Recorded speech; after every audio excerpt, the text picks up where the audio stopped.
Judge ಎದುರು ಹೇಳಿಕೆಯನ್ನ ದಾಖಲಿಸ್ತಾನೆ ಇವತ್ತು ಚಿನ್ನಯ್ಯ. ಬೂಡೆ ಚಿನ್ನಯ್ಯನನ್ನ ಸದ್ಯ ಬೆಳ್ತಂಗಡಿಗೆ ಪೊಲೀಸರು ಕರ್ಕೊಂಡ್ ಬಂದಿದ್ದಾರೆ. ಸೊ ಬೆಳ್ತಂಗಡಿ ಕೋರ್ಟ್ಗೆ ಶಿವಮೊಗ್ಗ ಜೈಲಿನಲ್ಲಿರುವಂತ ಚಿನ್ನಯ್ಯನನ್ನ ಕರ್ಕೊಂಡ್ಬಂದು ಇವತ್ತು ಸ್ಟೇಟ್ಮೆಂಟ್ ಮಾಡಿಸೋ ಪ್ರಕ್ರಿಯೆ ನಡೆಯುತ್ತೆ. ಕೆಲವೇ ಕ್ಷಣಗಳಲ್ಲಿ ಬೂಡೆ ಚಿನ್ನಯ್ಯನ ಹೇಳಿಕೆ ದಾಖಲು ಮಾಡುವಂತ ಕಾರ್ಯ ನಡೆಯುತ್ತೆ. ಕೋರ್ಟ್ ಹೊರಭಾಗದಲ್ಲಿ ಸದ್ಯ ಆರೋಪಿ ಚಿನ್ನಯ್ಯ ಕೂತಿದ್ದಾನೆ ಅನ್ನುವಂಥದ್ದು ಗೊತ್ತಾಗ್ತಾ ಇದೆ. ಈ ಬಗ್ಗೆ ಇನ್ನಷ್ಟು ಡೀಟೇಲ್ಸ್ ಅನ್ನು ಕೊಡೋದಕ್ಕೆ ನೇರ ಸಂಪರ್ಕದಲ್ಲಿ ಅಶೋಕ್ ಇದ್ದಾರೆ. ಅಶೋಕ್, ಇವತ್ತು ಜಡ್ಜ್ ಮುಂದೆ ಹಾಜರುಪಡಿಸಲಾಗುತ್ತೆ ಚಿನ್ನಯ್ಯನನ್ನ. ಚಿನ್ನಯ್ಯ ಕೂಡ ಈಗಾಗಲೇ ಕಾದು ಕುಳಿತಿದ್ದಾನೆ ಅನ್ನೋದ್ರ ಬಗ್ಗೆ ಮಾಹಿತಿ ಲಭ್ಯವಾಗ್ತಿದೆ. ಸೊ ಯಾವ ರೀತಿ ಹೇಳಿಕೆಗಳನ್ನ ದಾಖಲು ಮಾಡಲಾಗುತ್ತೆ? ಶಕುಂತಲಾ, ಪ್ರಮುಖವಾಗಿ ಧರ್ಮಸ್ಥಳ ಬೂಡೆ ಪ್ರಕರಣಕ್ಕೆ ಸಂಬಂಧಪಟ್ಟಂತೆ ಪ್ರಾರಂಭದಲ್ಲಿ ಸಾಕ್ಷಿ ದೂರುದಾರನಾಗಿ ಬಂದಿದ್ದಂತ ಏನು ಚಿನ್ನಯ್ಯ ಈಗ ಆರೋಪಿ ಆಗಿರುವಂಥದ್ದು. ಹೀಗಾಗಿ ಆತನ ಹೇಳಿಕೆಯನ್ನು ನ್ಯಾಯಾಧೀಶರ ಮುಂದೆ ದಾಖಲು ಮಾಡುವಂಥ ಪ್ರಕ್ರಿಯೆ ಇವತ್ತು ನಡೆಯುತ್ತಾ ಇದೆ. ಹೀಗಾಗಿ ಶಿವಮೊಗ್ಗ ಜೈಲಿನಲ್ಲಿದ್ದಂಥ ಚಿನ್ನಯ್ಯನನ್ನು ಈಗಾಗಲೇ ಬೆಳ್ತಂಗಡಿಯ ಕೋರ್ಟ್ಗೆ ಹಾಜರುಪಡಿಸಲಾಗಿದೆ. ಶಿವಮೊಗ್ಗ ಪೊಲೀಸರು ಆತನನ್ನು ಗಮನಿಸಬಹುದು ದೃಶ್ಯದಲ್ಲಿ, ಇದು ಬೆಳ್ತಂಗಡಿಯ ತಾಲೂಕು ನ್ಯಾಯಾಲಯ.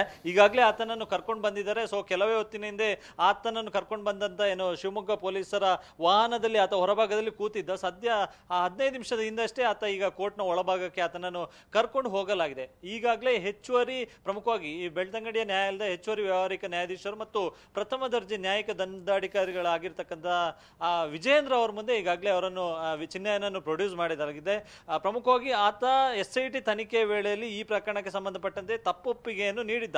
ಅಂದ್ರೆ ಈ ಬೂಡೆ ಪ್ರಕರಣಕ್ಕೆ ಸಂಬಂಧಪಟ್ಟಂತೆ ಆತ ಪ್ರಾರಂಭದಲ್ಲಿ ಏನು ಸಾಕ್ಷಿ ದೂರುದಾರನಾಗಿ ಬಂದಿದ್ದ, ಆ ಟೈಮಲ್ಲಿ ಧರ್ಮಸ್ಥಳ ಭಾಗದಲ್ಲಿ ನಾನು ನೂರಾರು ಶವಗಳನ್ನು ಹೂತಾಕಿರೋದಾಗಿ ಹೇಳಿದ್ದ ಮತ್ತು ಅದನ್ನು ಕೂಡ ಉತ್ಖನನ ಮಾಡಬೇಕೆನ್ನುವಂತ ಮನವಿಯನ್ನು ಮಾಡ್ಕೊಂಡಿದ್ದ. ಹೀಗಾಗಿ ಪ್ರಾರಂಭದಲ್ಲಿ ಆತನಿಗೆ ಸಾಕ್ಷಿ ದೂರುದಾರನಾಗಿ ಆತನಿಗೆ ವಿಟ್ನೆಸ್ ಪ್ರೊಟೆಕ್ಷನ್ ಆಕ್ಟ್ ನಡಿ ಆತನಿಗೆ ರಕ್ಷಣೆ ನೀಡಿ ಆತ ಹೇಳಿದಂತೆ ಎಲ್ಲಾ ಕಾರ್ಯಾಚರಣೆ ಮಾಡಲಾಯಿತು.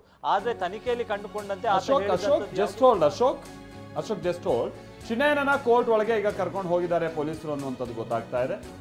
ಮಾಸ್ಕ್ ಇಲ್ಲದೆ ಈಗ ಕೋರ್ಟ್ಗೆ ಚಿನ್ನಯ್ಯನನ್ನ ಹಾಜರುಪಡಿಸುವಂತ ಪ್ರಕ್ರಿಯೆ ನಡೀತಾ ಇದೆ. ಕೆಲವೇ ಕ್ಷಣಗಳಲ್ಲಿ ಜಡ್ಜ್ ಎದುರು ಚಿನ್ನಯ್ಯನ ಹೇಳಿಕೆಯನ್ನು ದಾಖಲು ಮಾಡುವಂತ ಪ್ರಕ್ರಿಯೆ ನಡೆಯುತ್ತೆ. ಚಿನ್ನಯ್ಯನನ್ನ ಸದ್ಯ ಈಗ ಒಳಗಡೆ ಕರ್ಕೊಂಡು ಹೋಗ್ಲಾಗ್ತಾ ಇದೆ. ಸೊ ಆ ಪ್ರಕ್ರಿಯೆಯನ್ನು ನಾವು ನೋಡ್ತಾ ಇದ್ವಿ. ಜಡ್ಜ್ ಮುಂದೆ ಇವತ್ತು ಸ್ಟೇಟ್ಮೆಂಟ್ ಮಾಡಿಸುವಂತ ಪ್ರಕ್ರಿಯೆ ನಡೀತಾ ಇದೆ. ನಾವಿಲ್ಲಿ ನೋಡ್ತಾ ಇದೀವಿ ನೋಡಿ, ಚಿನ್ನಯ್ಯನನ್ನ ಹಿಂದೆ ಎಲ್ಲ ಮಾಸ್ಕ್ ಹಾಕೊಂಡು ಬಹಳ ಒಂದು ಕಾನ್ಫಿಡೆನ್ಷಿಯಲ್ ಆಗಿ ಆತನನ್ನ ಇಡಬೇಕು ಅನ್ನುವಂಥ ರೀತಿಯಾದಂಥ ಪ್ರಯತ್ನ ಇತ್ತು. ಬಟ್ ಈಗ ನಮ್ಮ ಪ್ರತಿನಿಧಿ ಅಶೋಕ್ ಕೂಡ ಹೇಳ್ತಾ ಇದ್ರಲ್ಲ, ಮೊದಲಿಗೆ ಈತ ದೂರುದಾರ ಆಗಿದ್ದ, ಈಗ ಈತ ಆರೋಪಿಯಾಗಿ ಬದಲಾಗಿದ್ದಾನೆ ಈ ಒಟ್ಟು ಪ್ರಕರಣಗಳಲ್ಲಿ ಸಂಬಂಧಪಟ್ಟ ಹಾಗೆ. ಹಾಗಾಗಿ ಈಗ ಮಾಸ್ಕನ್ನ ಹಾಕೋದು ಅಥವಾ ಗೌಪ್ಯತೆಯನ್ನು ಕಾಪಾಡಬೇಕು ಆ ಥರದ್ದು ಯಾವುದು ಕೂಡ ಅಂಥ ಅವಶ್ಯಕತೆಗಳಿಲ್ಲ. ಈ ಕಾರಣಕ್ಕಾಗಿಯೇ ಜಡ್ಜ್ ಮುಂದೆ ಹಾಜರುಪಡಿಸುವಂಥ ಸಂದರ್ಭದಲ್ಲಿ ಚಿನ್ನಯ್ಯನನ್ನ ಮಾಸ್ಕ್ ಇಲ್ಲದೆ ಹಾಜರುಪಡಿಸುವಂಥ ಪ್ರಕ್ರಿಯೆ ನೋಡ್ತಾ ಇದೀವಲ್ಲ. ಅಲ್ಲಿ ಗಡ್ಡ ಕಂಪ್ಲೀಟ್ ಆಗಿ ಬಿಳಿ ಗಡ್ಡ ನಾವಲ್ಲಿ ನೋಡ್ತಾ ಇದೀವಿ. ಅಂದರೆ ಶಿವಮೊಗ್ಗದ ಜೈಲಿನಲ್ಲಿ ಆತ ಇದ್ದಂಥ ಕಾರಣಕ್ಕಾಗಿ ಶೇವಿಂಗು ಮತ್ತೊಂದು ಟ್ರಿಮ್ಮಿಂಗ್ ಇದೇನು ಮಾಡ್ದಂಗಿಲ್ಲ. ಸೊ ನೇರ ಕರ್ಕೊಂಡ್ಬಂದಿದ್ದಾರೆ. ಬಿಳಿ ಗಡ್ಡ ಹೊಂದಿರುವಂಥ ವ್ಯಕ್ತಿ ಅಲ್ಲಿ ನಿಮಗೆ ಕಾಣ್ತಾ ಇದ್ದಾನಲ್ಲ, ಆತನೇ ಚಿನ್ನಯ್ಯ.